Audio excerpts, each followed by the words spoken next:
Every month, I get a lot of records in, and the thing I look forward to every month especially is Feedbands. In this video, I'm going to share all my thoughts on the last Feedbands artist I received in March, and I'm going to tell you what I love about Feedbands as a service and a philosophy.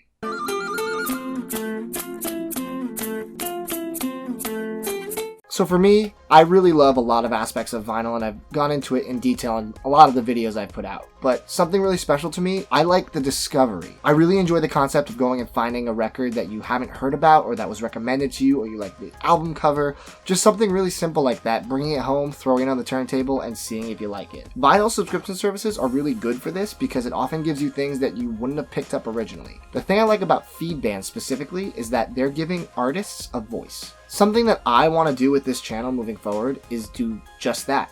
I want to give artists the chance to express themselves. Artists that I believe in, artists that I like their music, and that I like what they are trying to give back to the world. And Feedbands, as a service, that's what they specialize in. Every month, every member of Feedbands goes to their site and looks at a whole bunch of music that people upload.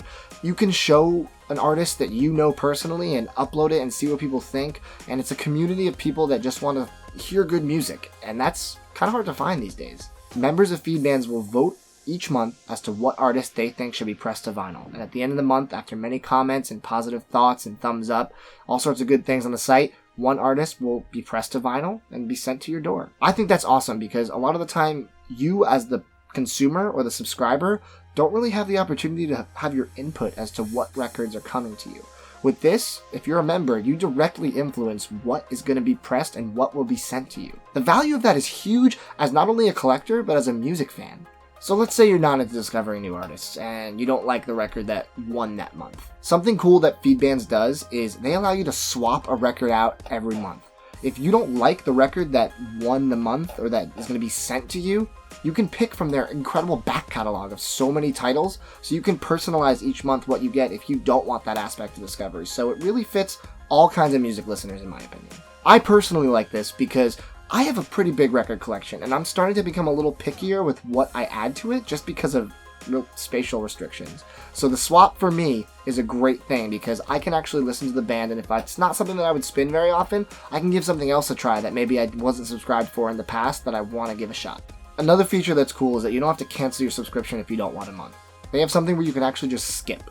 Super easy. You would go to your account and just say, I don't want this month. If you do it before your build, you will get the month after. So that's great for me because I don't always have the money each month to do a subscription service. Some months are better than others, but if I don't have the funds, but I still want to stick on with Feedbands and participate in all sorts of things they have on the site, I can just skip the month and come back next month. That makes you feel like there's no pressure involved, and I feel like a lot of the issue with subscription services in general is people feel pressured to consistently buy something they may or may not want or have the funds for. So I think that's a great remedy. Something else they do that I'm a fan of is you can return a record for a refund. If you get a record and you're not a fan of it, you can just return it.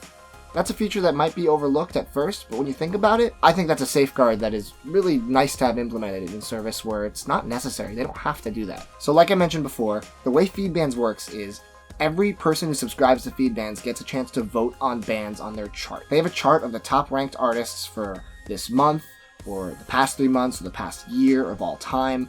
You can actually look and see which artists were most liked by the Feedbands community. So anybody can upload music to Feedbands. Anybody can share a band that they feel like deserves to be pressed on vinyl or that more people should hear about. If you're a musician and you're curious about this, leave a comment and I will help you set up your Feedbands and get your music on there. And who knows, maybe you'll be the next one to be pressed to vinyl. And you never know, maybe I'll be reviewing your album next. This month, 2 artists topped the charts, and they both had EPs out. So what they did at Feedbands was they did a split. So it's a 12-inch record with both EPs, one on each side. Seems weird as a concept, but I'm going to tell you why the execution was flawless. So this side is Hunter as a Horse, The Two Magics Volume 1. They currently hold 3 of the top 5 tracks from this year on the charts, which is pretty impressive. And on the flip side of the jacket is Little Lights with 4 roughs. Also has a little hand-numbered thing, which is a nice little touch they do. It's number 221 out of 600. So 600 of these were pressed, and I think that's it. Little Lights is in the top 10 and holds the 21st spot in their all-time charts. Both of these artists, terrific, different, but they complement each other very well, which is why I think the split was great. Hunter as a Horse is Mia Van Wyck and Paul Gala. I just want to say before I talk about these two EPs that the consistency with everything I've received from Feedbands is great. Even though I am picky and I like that there's the option to swap, I haven't had the need to use it.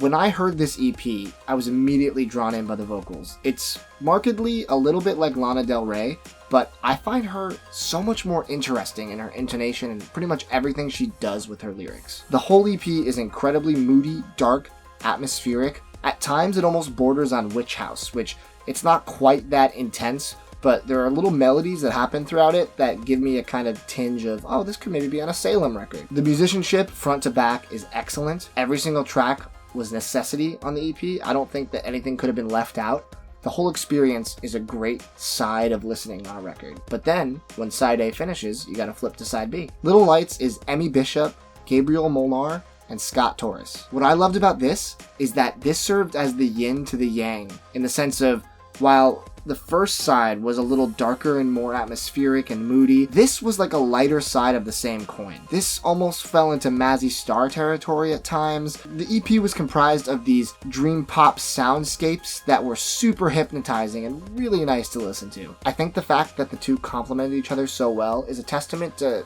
their curation process at Feedbands, how they decided that these should both be on one disc as opposed to maybe just releasing one as a 10-inch or something a little different than this. This was a nice compilation, and I'm going to always think of these two bands together. When I listen to one, I'm going to feel the need to listen to the other because it's almost like a full album, even though they're totally different bands from totally different parts of the world. Inside, it comes with a little insert and has lyrics, which is cool. And Feedbands always does a colored variant of some kind. It's never really a standard black vinyl, which, you know, collectors do appreciate.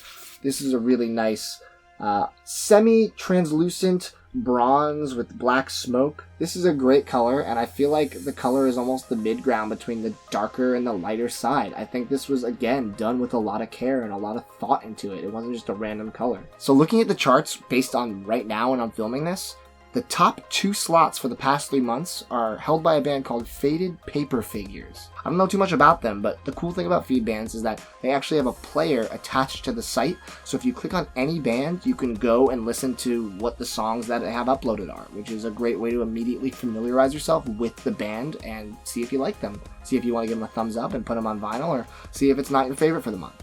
This year as a whole, which we're only a couple months in, but Faded Paper Figures holds spot number 2 with one of their tracks. The number 1 track, though, is by a band called See It Last. See It Last also holds the number 1 spot of all time, so I think I'm going to go check out this band right after this video. On the charts, another feature they have, if you want to filter your results on the chart, they have a box that says include artists that have been pressed. So there you can kind of show all the artists that have been pressed on vinyl through Feedbands or the ones that have yet to be pressed. So you can customize your charts in a way to get the best read for what you really want. So as I was saying in the beginning of the video, if you're a vinyl collector, I think Feedbands is a really cool tool for you to A, show off the bands that you know that you want others to know about, and B, add more to your collection for bands that you may have never heard of. For me, part of the reason that I've kept it every month is that it's only $20 a month, and that's not a huge hit for me. I buy records more frequently that are $30, $40 depending on the quality of it or what band it is. So $20 a month for an almost guaranteed hit, for me, is a no-brainer. If you want to try it for your first month, they do offer something really fantastic that I think I would be remiss to not include in this video. They have a free trial month. So basically what you'll do is you'll pay $3 for shipping and they'll send you your first month totally free. I mean, if you're going to say no to a $3 record, I don't think you're really into records because that's almost unheard of to get a high quality colored record of a band that people like enough to want to be pressed to vinyl for $3. I'd say at least give it 1 month, and I think you'll understand all the things I've said in this video over that month once you dive into the service and see everything that they have to offer. If you have Feedbands, leave a comment and let me know what your favorite artists are that you've received records for. If you don't have Feedbands and you have questions for me, I'm happy to answer the best of my ability. I don't work at Feedbands, but I've used it for a while, so I definitely know a little bit about how it works, and I can probably answer most of the things you have to say. The Feedbands philosophy of trying to give artists a voice that are curated by music fans is a great thing, and as Too Many Records, we're planning on doing the same thing as this channel grows. So because of the aligned philosophy, I plan on making more videos about Feedbands, especially as I learn more about the service and as they unroll new features, as most services do. So look forward to more of those in the future. So if you like this video, Give it a thumbs up, please subscribe, and I will see you guys next week. But I do like records, just like my buddy Matt Murdock. So we are here at WonderCon in Anaheim, California. I'm here to try to find all of the possible records.